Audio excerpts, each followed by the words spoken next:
عملی روحانیت۔ ایک شخص اپنا مال و متاع، گھر بار، حتیٰ کہ اپنی پسندیدہ کار فراری بیچ کر تنہا ایک جنگل میں جا بسا۔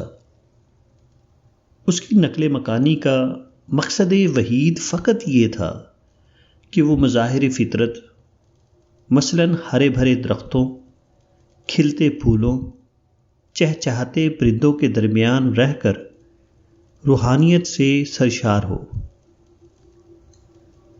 شاید وہ اپنے مقصد حیات سے بہرہ مند ہو گیا ہو، تاہم اس کی یہ روحانیت صرف اپنی ذاتی اطمینان تک تھی، اپنی فیض رسانی میں عام نہ تھی، کیونکہ یہ روحانیت عملی روحانیت نہ تھی جس سے دیگر افراد اس شخص کے مثبت فکر و نظر، پرسنل اسپریچول ایکسپیرئنس سے فائدہ حاصل کر سکتے۔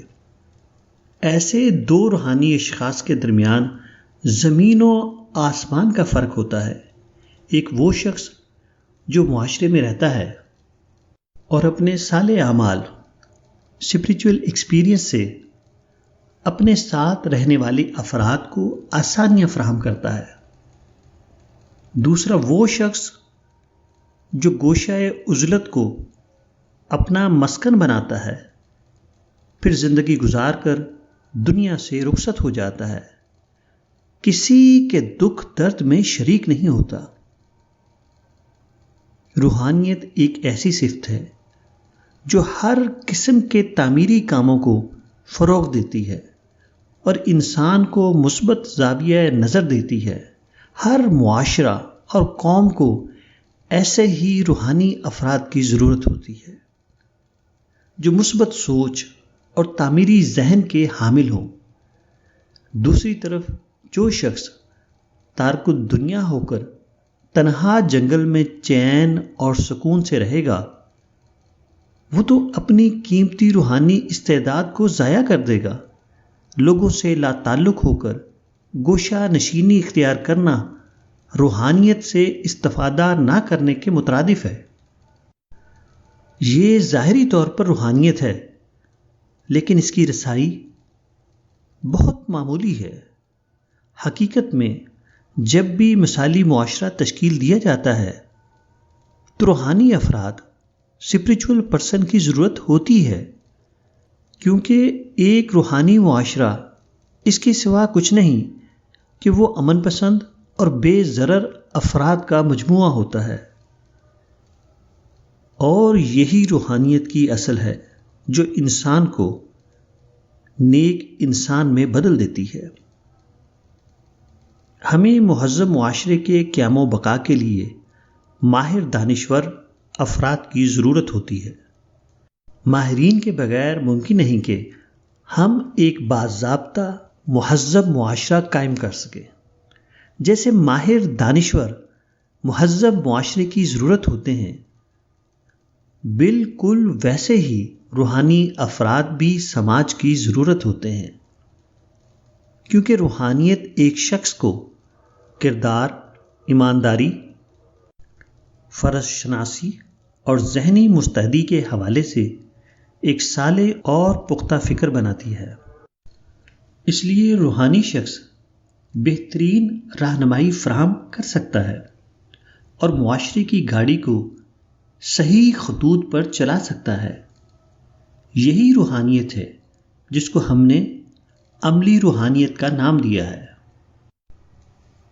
بادی النظر، بیسک سینس میں روحانیت ایک انسان کا ذاتی اثاثہ ہے، لیکن وسیع تر مفہوم میں اس کے کئی پہلو ہیں۔ جہاں خالی روحانیت ایک انفرادی معاملہ ہے، وہاں عملی روحانیت روحانیت کی ایک عالمگیر صورت ہے۔ یہاں یہ بات بھی واضح ہو جائے کہ کسی شخص کی عملی روحانیت سے صرف دوسرے افراد ہی مستفید نہیں ہوتے، بلکہ خود روحانی شخص بھی اس سے فائدہ حاصل کرتا ہے۔ مثلاً جب ایک روحانی شخص دوسروں کے لیے اپنے آپ کو وقف کر دیتا ہے تو در حقیقت یہ اپنی مثبت فکر اسپرچویلٹی کو مزید توانا کرتا ہے، جیسا کہ یہ بات معلوم ہے کہ معاشرے میں رہتے ہوئے تجربات حاصل کیے جا سکتے ہیں۔ تجربات کسی بھی شخص کی روحانیت میں دانائی کا اضافہ کرتے ہیں۔ دانائی کے بغیر روحانیت ادھوری ہے۔ دانائی اور روحانیت مل کر ایک بہترین انسان کو وجود میں لاتے ہیں۔ روحانیت اور دانائی جملہ سالے عمل ہیں۔ اگر روحانیت سے دانائی نکال دیں تو روحانیت خواب و خیال کے سوا کچھ نہیں ہے۔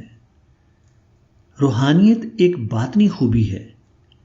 اگر ہم چاہتے ہیں کہ یہ خارجی افعال میں وقوع پذیر ہو تو روحانیت کو عملی شکل دینا پڑے گی۔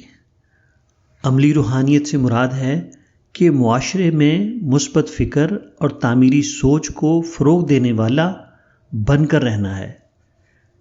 مثال کے طور پر جیسے ایک گائے دودھ دیتی ہے جو کہ جسمانی صحت کے لیے مفید ہے، اسی طرح وہ شخص جو روحانیت کو عملی شکل دیتا ہے وہ معاشرے کی صحت مندانہ فکر و نظر کے لیے مفید ہے۔ عملی روحانیت کیا ہے؟ اگر آپ دوسروں کے خیرخواہ بن کر جینے کی اہمیت کو جان لیں اور فیصلہ کر لیں کہ دنیا میں بطور انسانیت کا خیرخواہ بن کر زندہ رہنا ہے، تو پھر آپ روحانی شخص ہیں اور بعمل روحانیت کی راہ پر گامزن ہیں۔ مثلا اگر آپ کو اپنے ہمسایوں کی طرف سے برے سلوک کا سامنا ہے مگر آپ رد عمل کا طریقہ اختیار نہیں کرتے اور اپنے مزاج میں اعتدال رکھتے ہوئے ہمسایوں سے مسکرا کر ملتے ہیں، تو یہ عملی روحانیت کی شکل ہے۔ روحانیت اعلیٰ اخلاقیات پر مبنی ہوتی ہے اور عملی روحانیت سے مراد معاشرے میں دیگر افراد کے ساتھ معاملات کرتے ان اعلیٰ اخلاقیات پر قائم رہنا ہے۔ پہلی نظر میں باعمل روحانیت کچھ عطا کرنے کا نام ہے، لیکن یہ حقیقت بھی مسلم ہے کہ ہر عطا کنندہ وصول کنندہ بھی ہوتا ہے، کیونکہ یہ قدرت کا قانون ہے۔ دینے والا محض دینے والا نہیں ہوتا بلکہ وہ لینے والا بھی ہوتا ہے، اور جن لوگوں کے ساتھ اس نے نیکی کی ہوتی ہے ان کی طرف سے عطا کنندہ تحسین و تعریف، اچھا نام، اچھے تعلقات حاصل کرتا ہے۔